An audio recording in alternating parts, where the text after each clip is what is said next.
لیکن جیسے ہی وہ اس کے قریب آئی اس نے اچانک رخ بدل لیا اور اس کے بجائے جویل کی طرف بڑھ گئی جو اس کے قریب کھڑا تھا۔ سالس، اس کے چہرے کی مسکراہٹ ایک دم جم گئی۔ پروین واقعی تھوڑا ہچکچا رہی تھی۔ وہ نہیں جانتی تھی کہ وہ جو کر رہی ہے وہ صحیح ہے یا غلط، لیکن اس نے دل کی بات مانی اور جویل کے پاس جا کر کہا، مسٹر اسمتھ، پاشا فیملی آپ کے چچا کی دوائیاں مفت فراہم کرنے کو تیار ہے۔ جویل نے پہلے ہی ہنگامہ سن لیا تھا، لیکن اس نے توقع نہیں کی تھی کہ پروین خود آ کر پیشکش کرے گی۔ اس کی دلکش آنکھیں ذرا سی اٹھیں، لیکن اس کی مسکراہٹ غائب ہو گئی۔ اس کی آنکھوں میں سرد مہری جھلک رہی تھی جب اس نے جواب دیا، میں آپ کی مہربانی کی قدر کرتا ہوں، لیکن میرے چاچا کبھی بھی پاشا کے ادویات نہیں لیتے۔ یہ کہہ کر اس نے پروین کی طرف سرد مہری سے سر ہلایا، مڑا اور وہاں سے چلا گیا۔ پروین سکتے میں رہ گئی۔ ایسا جواب متوقع نہ ہونے کی وجہ سے وہ وہیں جم گئی۔ تبھی ایک دھیمی آواز سنائی دی، ایان اسمتھ بہت خوددار ہے۔ تمہاری ماں نے انہیں ماضی میں شرمندہ کیا تھا، وہ کبھی پاشا کی دوائیاں استعمال نہیں کریں گے۔ پروین نے پلٹ کر دیکھا تو سالس وہاں کھڑا تھا۔ اس نے اپنے دانت بھینچے اور پھر آہ بھری۔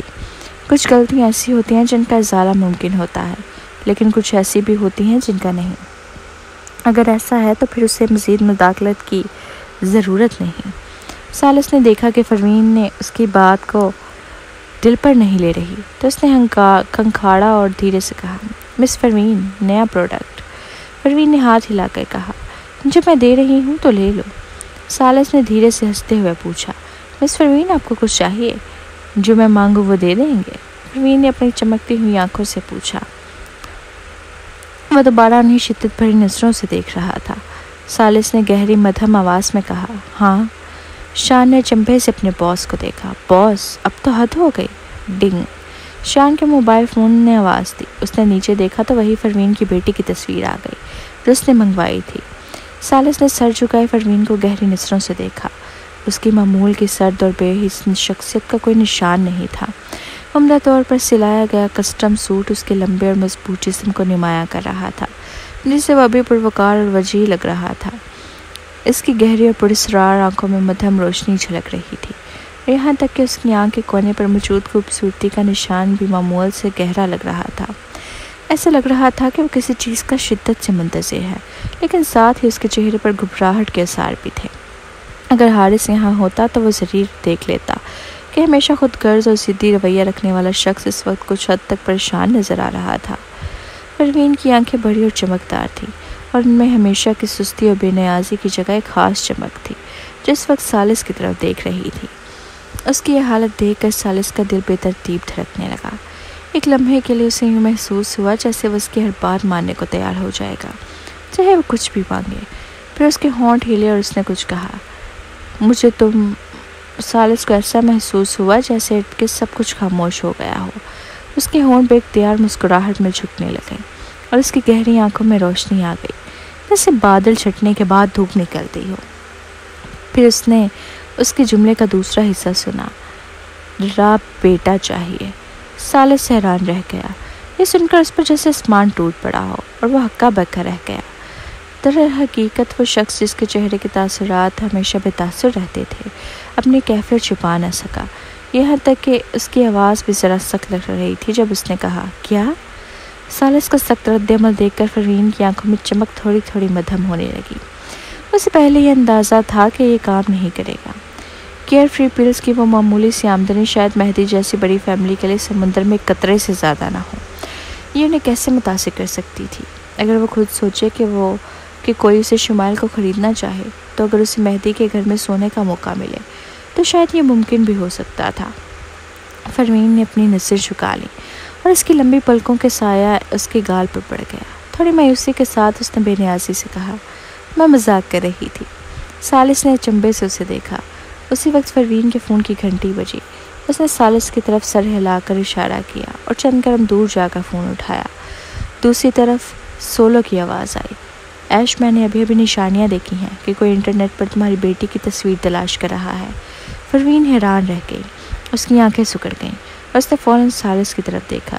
اس کے پیچھے کھڑے اس کے اسسٹنٹ کو دیکھ کر پتہ چلا کہ اس کے کان میں کچھ سرگوشی کر رہا ہے۔ سالس نے اوپر دیکھا اور اس کی طرف دیکھا، پھر اس کے اسسٹنٹ نے اپنا موبائل اٹھایا اور ایسا لگا کہ وہ ای میل کھول کر اسے تصویر دکھانے والا ہے۔ پروین گھبرا گئی۔ اس نے فون کاٹ دیا اور فوراً آگے بڑھتے ہوئے کہا، مسٹر سالس۔ سالس جو ای میل کھولنے ہی والا تھا حیرانی سے رک گیا اور اس کی طرف دیکھا۔ سالس کی طرف آتے ہوئے پروین کی آنکھوں میں ایک سرد چمک جھلکی۔ اس کے قریب پہنچی، پاؤں کی نوکوں پر کھڑی ہوئی اور ایک ہاتھ سے اس کے کندھے کو تھام کر آہستہ سے بولی، تمہارے کپڑے شکن آلود ہیں۔ دوسرے ہاتھ میں پکڑے موبائل کو وہ جان بوجھ کر سالس کے اسسٹنٹ چان کے موبائل سے ٹکرا گئی۔ کپڑے ٹھیک کرنے کا بہانہ کرتے ہوئے اس نے خاموشی سے گننا شروع کیا، 5 4 3 2 1، وقت ختم۔ پروین نے فوراً پیچھے ہٹنے اور دونوں کے درمیان فاصلہ پیدا کرنے کا ارادہ کیا ہی تھا کہ مبہم سا لمس اس کی پشت پہ چھوڑتا سالس کے باڑی ہاتھ نے اچانک اس کی کمر تھام لی۔ دیکھ کر اس کے پیچھے سے ایک ویٹر گزر رہا تھا۔ پروین کو لگا اس کی کمر پر موجود ہاتھ دہکتا ہوا ہے۔ بے چینی کے عالم میں اس نے اپنا سر اٹھایا تو اس کی نگاہ سالس کے مسکراتے لبوں سے جا ملی۔ اس کے ہونٹ پتلے تھے لیکن ان کی ساکھ بے حد دلکش اور نفیس تھی۔ اس کی ناک پل بہت اونچی تھی جو اس کے ایک پروکار شخصیت کا تاثر دے رہی تھی۔ اس کی آنکھوں کی پتلیاں گہری اور پراسرار تھیں، جیسے ان کی تہہ تک پہنچنا ناممکن ہو۔ اتنے قریب سے اس کا چہرہ ایک مسحور کن کشش رکھتا تھا۔ پروین کو لگا جیسے اس کے پھیپھڑوں سے ہوا کھینچ لی گئی ہو اور اس کا سینہ تنگ اور بوجھل ہو گیا ہو۔ وہ فوراً پیچھے ہو گئی اور خود کو سنبھالنے کے بعد بولی، شکریہ، پھر وہ مڑ کر چلی گئی۔ سالس نے جب اسے شرمندگی کے عالم میں جاتے دیکھا تو اس کی انگلیوں کی جانب نظر ڈالی۔ وہ عورت واقعی ایک شاندار شخصیت کی مالک تھی۔ جو جگہ بھرپور ہونی چاہیے تھی وہ بھرپور تھی اور اس کی کمر اتنی پتلی تھی کہ ایسا لگتا تھا جیسے وہ ایک ہاتھ سے ہی تھام سکتا ہے۔ کچھ دیر بعد اس نے موبائل کی طرف دیکھا لیکن اس کی اسکرین بند ہو چکی تھی۔ شان حیرت سے بولا کہ بیٹری ختم ہو گئی ہے، لیکن یہ ممکن نہیں، ابھی تو بیٹری 60% سے زیادہ تھی، یہ آن کیوں نہیں ہو رہا؟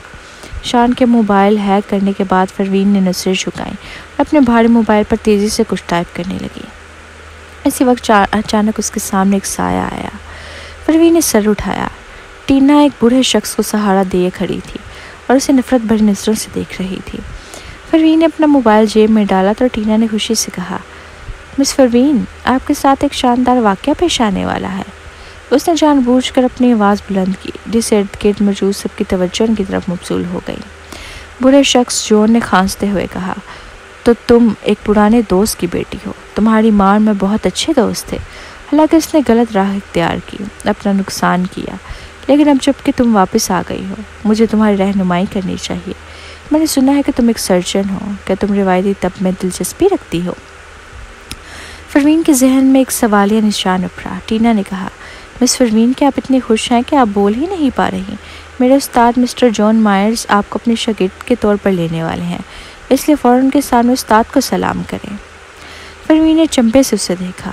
ٹینا نے سیدھے کھڑے ہو کر آہستہ سے کہا، مس پروین، شاید آپ یہاں کی روایتی طب کی دنیا سے واقف نہیں ہیں۔ فی الحال نیو یارک میں روایتی طب کے چند ماہرین ہیں، ڈاکٹر مائرز، ڈاکٹر لنکن اور ڈاکٹر وجدان۔ یہ تینوں کئی سال پہلے روایتی طب کے سب سے مشہور ماہر ڈاکٹر سلویٹرز رے کے شاگرد تھے، لیکن ڈاکٹر زابے نے کئی سالوں سے کوئی مریض نہیں دیکھا، اس لیے اب مائرز سے بہتر کوئی نہیں۔ Mister Myers New York college of traditional medicine کے نائب ڈین بھی ہیں۔ ان کے ماتحت پوسٹ گریجویٹ طالب علم بننے کے لیے درجنوں لوگ درخواست دے رہے ہیں۔ یہ آپ کے لیے ایک اعزاز ہے کہ وہ آپ کو شاگرد کے طور پر لینا چاہتے ہیں۔ یہ ایک ایسا اعزاز ہے جو لوگ دعاؤں سے حاصل کرنے کی کوشش کرتے ہیں۔ یہ سنتے ہی ارد گرد موجود لوگوں میں چہم گوئیاں کرنے لگے۔ کوئی تعجب کی بات نہیں کہ مسٹر جون روایتی طب میں اتنے ماہر ہیں۔ اصل میں وہ ڈاکٹر زابے کے شاگرد تھے، لیکن کیا یہ نہیں کہا گیا تھا کہ ڈاکٹر زابے نے کسی کو شاگرد نہیں بنایا؟ جون ہلکے سے مسکرایا اور کہا، میں خوش قسمت تھا کہ چند سال ان کے زیر سایہ سیکھا، مجھے غیر سرکاری شاگرد کہہ سکتے ہیں۔ اسی لمحے ڈاکٹر لنکن، جنہوں نے ابھی کیئر فری پل کی تصدیق میں مدد کی تھی اور ان کا درجہ جون کے برابر تھا، زیر لب کہا، میں نے سنا ہے کہ ڈاکٹر زابے نے چند سال پہلے ایک شاگرد کو باقاعدہ طور پر قبول کیا ہے اور اسے اپنا سارا علم سکھایا، لیکن یہ محض ایک افواہ ہے۔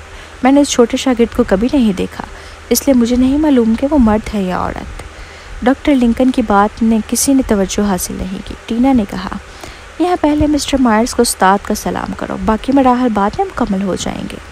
پروین نے آہستہ سے کہا، نہیں، مجھے ضرورت نہیں۔ یہ نظر انداز کرتے ہوئے کہ اسے شاگرد بنا کر کیا سازش کر رہے تھے اور غالباً بعد میں سے کیئر فری پل کے فارمولے کا مشاہدہ کرنے کے لیے مجبور کرتے۔ صرف یہی کافی تھا کہ اگر وہ جان کی شاگرد بن جاتی تو ان کے رشتے میں جی پہ چیت پیدا ہو جاتی۔ اس نے خود سے سوچا، نیو یارک آنے کے بعد بھی اس نے اپنے استاد سے ملاقات کیوں نہیں کی، جبکہ فرمین اپنے خیالات میں گم تھی۔ ٹینا کے تاثرات بدل چکے تھے۔ وہ اور جان کچھ کہنے ہی والے تھے کہ ان کے پاس موجود جویل اسمتھ نے ایک فون کال موصول کی۔ ان کے چہرے کے تاثرات اچانک بدل گئے۔ انہوں نے تیزی سے چند قدم آگے بڑھ کر جان سے کہا، میرے چچا کی حالت نازک ہے، براہ کرم فوراً میرے ساتھ چلے اور انہیں دیکھیے۔